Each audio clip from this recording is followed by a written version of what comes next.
Culpepper. There it is. Montgomery J. Klaxon's residence. Colonel Klaxon speaking. Telegram for Susan Culpepper. Oh, yeah, she's here, too. Okay, bring it up, please.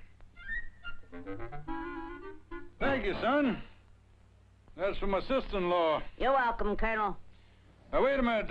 Here's a little something for your trouble. $1. Thank you. Montgomery,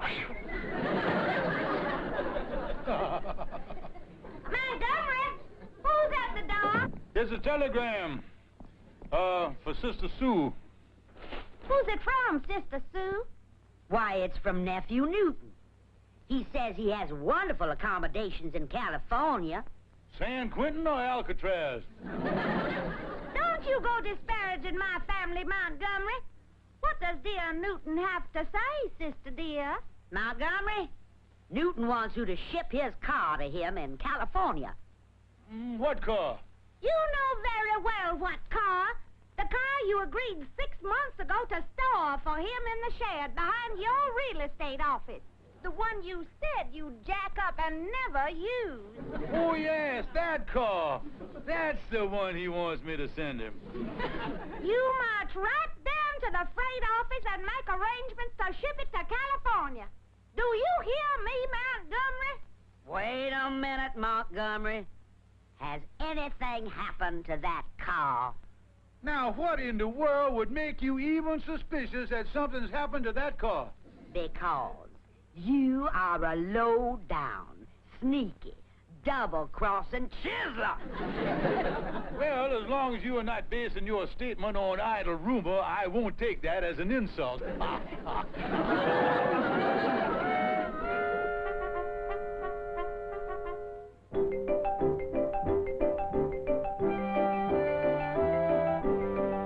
You know, Calvin, it doesn't seem possible that in 6 months I could have put 20,000 miles on this car.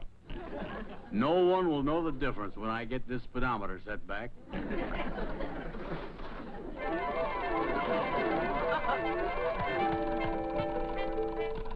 How's that, Colonel? Move it up a little bit. That's it, that's it. Now we can take the car to the garage and get that free 1,000-mile checkup. Come on out, Calvin. You know, Colonel, I think you ought to get those tires retreaded. They're completely bald. And this one's got a bunion. They're not too bad. Let me pop that bulge back in there.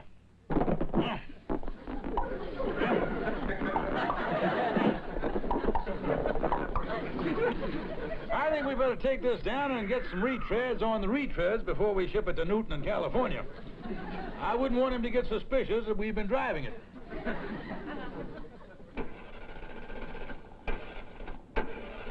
It's suffering a little more than usual today. It's not making contact.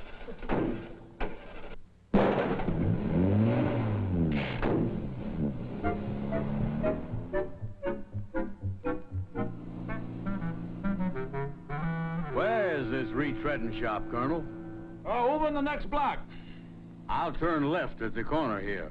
No, Calvin. Don't you remember, since we threw the front end out of alignment, you can't make a left turn. We can only turn right. Oh, yeah, that's right. We'll have to take the long way around.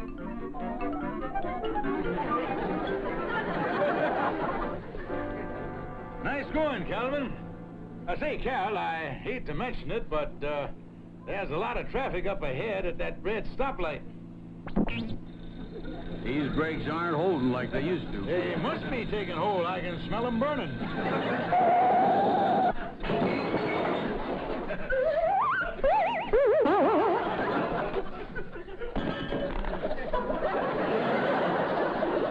cement truck hadn't been here, we might have gone right through the red light and got a ticket. Never mind that, you dummy. Let's get out of here before we get hardening of the arteries from the outside.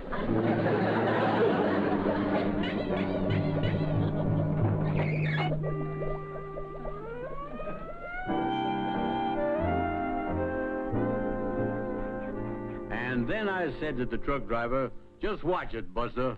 You happen to be talking to Calvin Burnside of the Fightin' Burnside. Oh, my Calby. Is that when he hit you in the eye? No, he didn't do that till I called him a stupid, ignorant meathead. Why, that's just terrible. Oh, I didn't let him get away with it. I called a policeman and had him order the man to get his fist out of my eyeball. Oh, you're so brave. Give me your other hand, Calby. What's the colonel going to do? Well, Nephew Newton had the car insured. The colonel and I are going down to the insurance company this afternoon, collect the money, buy another car, and ship it out to Newton. You certainly are smart, Calby. Oh, yeah. Why, my IQ must be way up in the 60s or 70s. You know something, Gloria? Holding hands with you is really dynamite. Oh, Calvin. Yeah.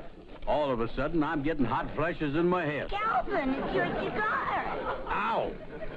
I should have known, because I never had love singe my sideburns before.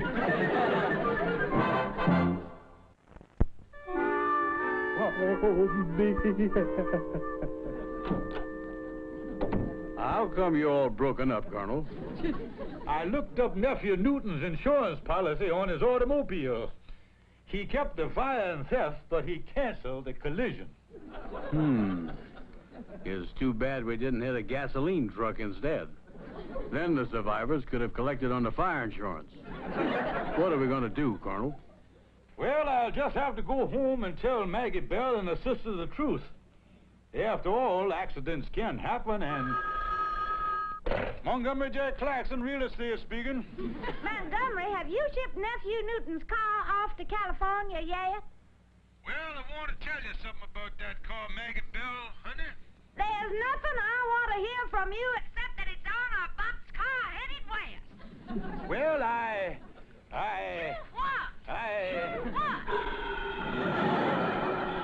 I was just going to say that your nephew's car is on the freight train now singing California, Here I Come. Well, it better be. That's all I have to say. Look at there. It happens every time she talks to me. That thing will beat like that till sundown. What are you going to do, Colonel? I don't know, Calvin, but I got to do something. If I'd have sat there in that car and let that cement harden on me, I wouldn't be in a tighter spot than I am now.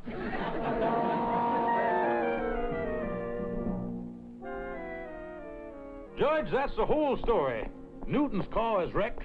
There's no insurance, and I'm supposed to ship it to him in California. What do you think of this? Well, Colonel, it sounds to me like you've committed another case of self-inflicted barbecue. Self-inflicted barbecue? You've cooked your own goose. I know that, Judge, but is there any way I can extricate myself from this mess? Suppose you were to take out a collision policy now and rearrange the date of the accident. I think I see what you mean. Take out a policy and then report the accident like it just happened. Yeah, I got it, but, Judge, are you sure this isn't a shade on the dishonest side? Oh, no. You'll be doing just what they do with a delayed fight broadcast on television. You're simply bringing them the accident at a more convenient time. That's a brilliant idea, Judge, and I thank you from the bottom of my loyal Southern heart. Before you go, Colonel, would you mind telling me that story in reverse and threading me back to sea level?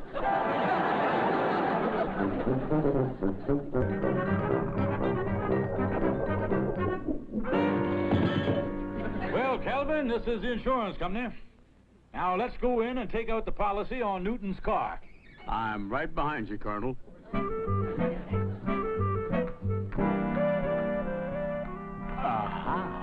do? Did you see the fellow that hit me? Stop it, you big dummy. We've got important business with this company, and we got to keep our minds on our toes. How do you do? May I help you? I'd like to get a collision policy on a 1956 coupe. Yeah, a gray one. Well, we have several excellent policies. Here's one that covers collision, upset, contact with a moving vehicle or stationary object. And this, damage resulting from... Will it cover us if we should hit a cement truck waiting for a red light? Of course. And it also covers all risks involving... We'll take it. Where do I sign? But don't you want to read it? No thanks, as long as it has a cement truck clause in there. Just give me a pen and I'll put the fair and honorable name of Klaxon on the document. Very well. Here you are. If you'll put down your address, we'll send you the policy and bill you for the premium. Here you are, sir. Pleasure to do business with you, sir. Well, I don't believe we've ever sold a policy this quickly before. We Southerners talk slow and act fast. Tell me something, sir. When does this policy go into effect? Why, it's in effect now. Now? By now, you mean now, don't you? You don't mean mountain time now or Pacific time now or anything like that. You mean right now, this very moment now, on the nose now. Yes, I do. What's this all about? Nothing, sir, nothing. We just want to get all the facts in case we have to sue later. Well, thank you, mister. We'll be seeing you again sometime. Good day, sir. Now what do we do, Colonel? We'll just dilly-dally for a few seconds. We don't want to be too obvious.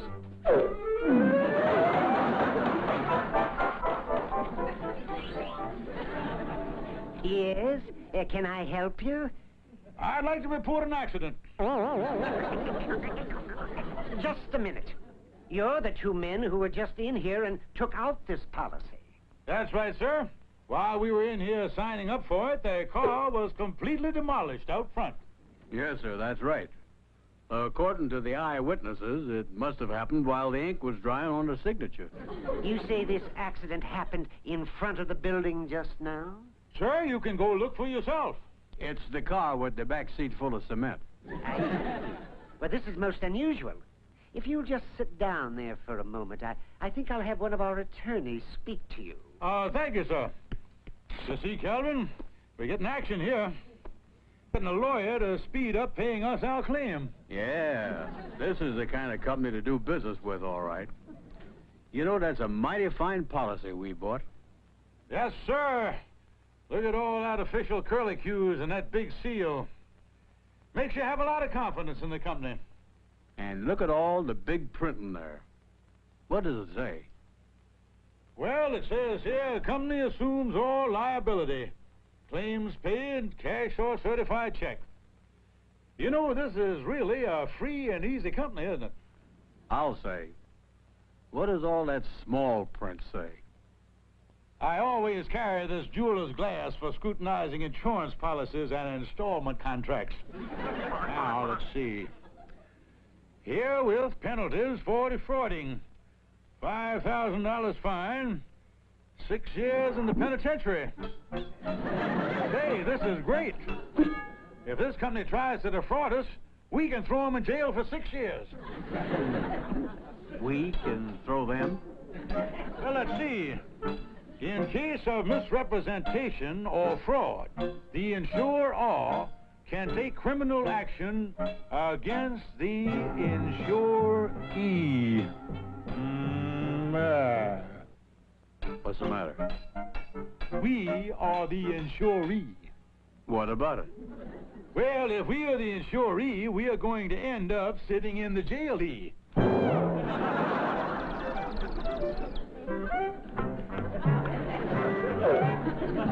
to the phone booth, Calvin.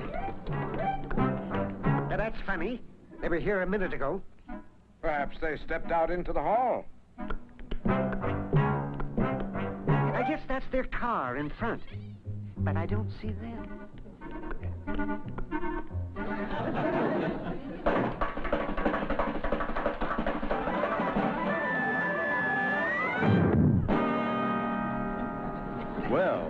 this company's got offices all over the city.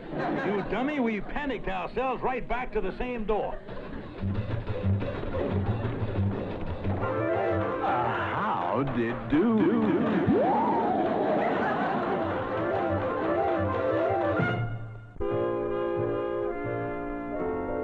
Drink to me only with thine eyes, and I will pledge with mine, or leave a kiss within the cup, and I'll not ask for wine. Is that you saying, Sister dear? Yes, Maggie Bell. I was just recalling those happy days at the Mardi Gras. Remember the hoop skirts, and the laughter, and the gentlemen callers, and the magnolias? I think of those days once in a while. Then Montgomery walks in the door, and I want to lie down and die. What bothers me is what that puffed-up old foof done with my nephew's car. Don't you think it's safe to trust him, Sister Sue? The only time I'll trust that man is when he has gone down the lonesome road in that velvet-lined phone booth.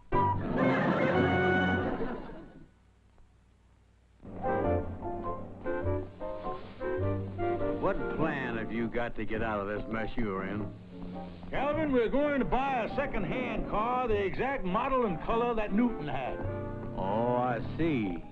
Then you ship it off to him, and Maggie Bell and Sister Sue won't ever be the wiser. That's my plan. Look at all these cars. Yeah, here's the same make and model and paint job as Newton's. Look at there. I don't see a price on it, but it says no offer refused. Well, let's find Generous Jerry and talk to him.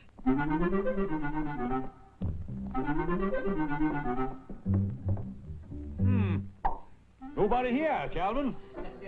Oh, excuse me. We didn't see you crouched behind the door there. Can I help you, friends? Are you the trading fool? Yes, sir, that's me, Generous Jerry. Generous to a fault. Well, sir, we like that gray coupe out there with the blue upholstery. Yeah, the one that says no offer refused. How much is that car? We don't set prices around here. You're dealing with a trading fool. The customer makes his own deal. Well, what would you say to $500? $500? I paid $800 for it. No, I have no willpower. All right, you got yourself a deal. How about the monthly payments? Anything you say, friend. You're the boss. I'm just here to make you happy. Well, I could afford $25 a month. Fine with me. Now, how long do you want to pay it off? Colonel, I think you ought to take at least 24 months. Don't be silly, friend. Why rush yourself? Instead of 24 months, why don't you spread it out? Spread it out? Sure, make it easy on yourself. Pay me $25 a month for 36 months. Now, how's that, friend? That sounds wonderful, Colonel. Now, sir, I suppose you want to know something about my credit rating? Not at all. Your face is your credit. Now, here are the keys. Just drive it home, friend. Well, sir, thank you very much. It's a pleasure to do business with a nice... Wow. Excuse me, Mr. Generous Jerry, but would you mind unlocking the door here? Oh, I'd be happy to, but before I unlock it, I wonder if I could have your name. Just a formality, you know. Yes, glad to give you my name. It's, Fine. Just sign it on the bottom of this little 3-page contract here. right here. That's it, friend. There you are, Mr. Trading Fool. And now, sir, if you would be so kind as to unlock the door, we shall be on our way. First, there's just one or two other little formalities to take care of. There are. While we're in the signing mood, would you mind putting your name on a few of these papers here? I suppose I could. That's fine. Now, a chattel mortgage on your furniture, a lien on your life insurance, an attachment on your bank account, a garnishee on all future salary, and in case of legal action, this waiver of all rights as an American citizen. Is that all? Yeah, that's it, friends. Now, drop by and see us anytime, preferably not later than the 6th of the month. Oh, you doll. You've done it again.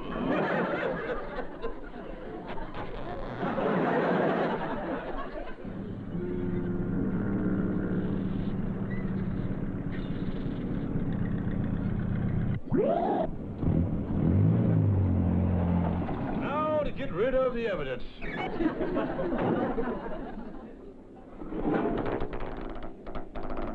Holy cow, Colonel, we forgot the tow rope.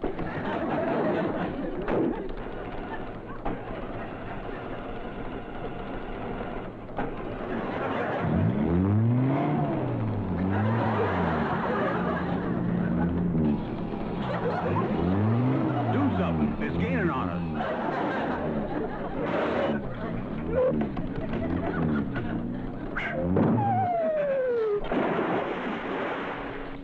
Boy, that was close.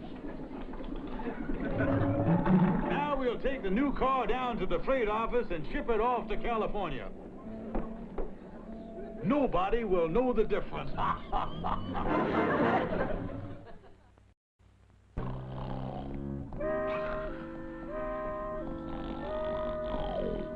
Yoo-hoo, Montgomery. The little robins are singing you awake. That's right, sweet lamb. It's 11:30. Oh, boy. I really had a nightmare. I dreamed you two were talking nice to me. We were, Montgomery, honey. Why, sure. We checked up on you, Montgomery. We called the freight office, and they said you really had shipped Newton's car. It was perfect how you handled everything. And to think we were suspicious of you. We just hate ourselves. We're trying to make up for it by bringing you your favorite breakfast. Ham hocks smothered in bacon dripping. Can you find it in your heart to forgive us? Well, being a sweet, generous Southern gentleman, I think I could. If you bring me a nice stack of Tennessee buckwheat cakes with some honey molasses. We'll fix them straight away. I know I didn't earn all this love and affection, but I'm a married man, so I'm going to take what little I can get.